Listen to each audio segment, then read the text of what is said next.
So a focus group, Fiona, Yeah. now that's different from an individual interview, isn't it? Yeah. What do you think is especially different about a focus group? Well, the dynamic that, you know, people playing off each other is both a strength of the focus group and also a challenge of a focus group, in the fact that you get you know, different nuances of opinion, sometimes some quite opposing opinions. As a moderator, you need to be able to keep it flowing between people that might not agree with everything, but that gives you wonderful data as well. So they can be quite vibrant and dynamic if handled well, and a lot of it depends on the skill of the moderator, but it's a great skill to learn and practice as part of a master's project, I think. Yes, I think probably it is more difficult working with a focus group just because, you know, there's more going on, more to keep track of, and the transcription can be very difficult as well. But there's some tips, aren't there, that help with that? Well, some things, people say that some things make it a little bit easier. For example, going around the group to begin with, asking everyone to say a few words, perhaps to introduce themselves, so that you can, you know, pick up on their voice, and helps you to recognise who is speaking when you're listening back to the transcript. And I think if you've practiced, if you've done a pilot one, then I think that really helps, because you can then go into the real data collection knowing when you need to slow things down a little bit, when you might need to pause and perhaps take a minute to reflect the group consensus perhaps, and then say, so what I'm hearing is that Margie and Pete are agreeing that X, Y, Z, but, you know, Fred and Francis are, you know, find that difficult to get on board with because of ABC. Is that right? And then, you know, you might just need a little bit of time to bring it together and then send it out again. And if you've been through that transcription process, you really understand why you need that at times. Because if everybody starts talking on top of each other and it starts snowballing, it can get quite tricky, can't it?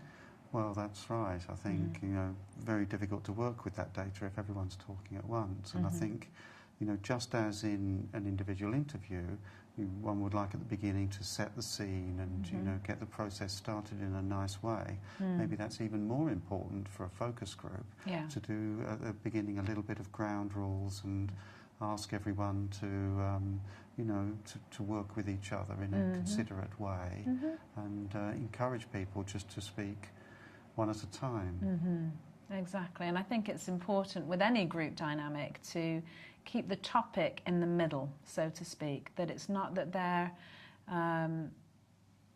you know, disagreeing with each other necessarily as far as people butting heads, so to speak, but you're keeping the topic of conversation in the centre and they're all contributing to it and bouncing off that. Does that make sense? I don't know if that makes sense. That they're not personally getting into, you know, a battle of words, but it's like, well, let's bring it back to the focus of the topic. It's okay to disagree, it's okay to all agree, but that's what's in the centre.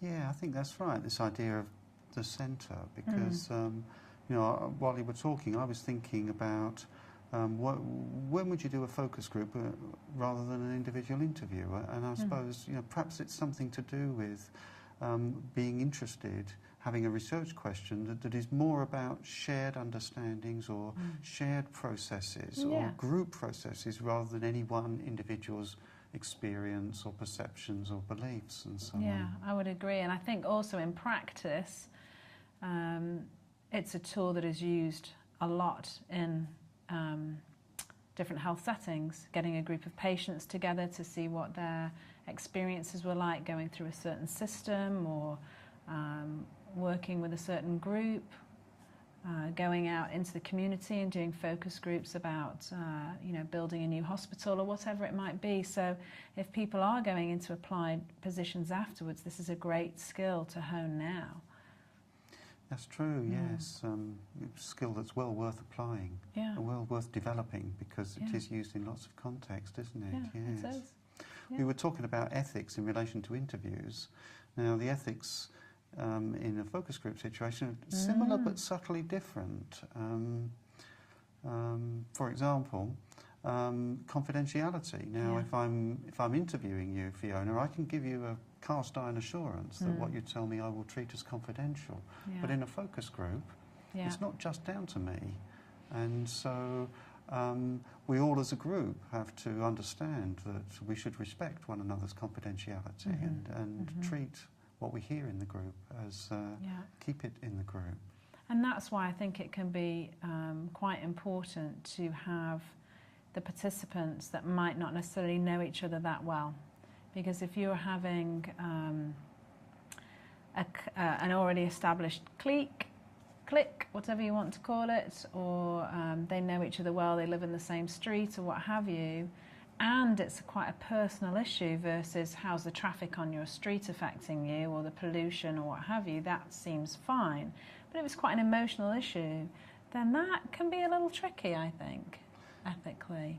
Yes, that's right. There might be some subjects that people would prefer to talk about one-to-one than with a group of other people. And so I suppose it goes back to thinking, what's my research question? What's the right way for me to get data from the people who I've identified as useful to me? Yes. It's nice if you've got a topic that perhaps you could look at different groups across different ages. You've got a research question, you're like, well, how is that with a younger group versus an older group, or a group of younger men versus older men, or women and men.